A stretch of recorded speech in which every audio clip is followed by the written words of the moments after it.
பாண்டிக்கு ஒரு சோடி கிளி கூட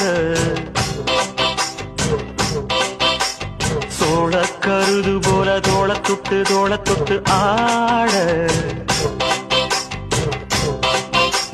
செந்தூர பாண்டிக்கு ஒரு சோடி கிளி கூட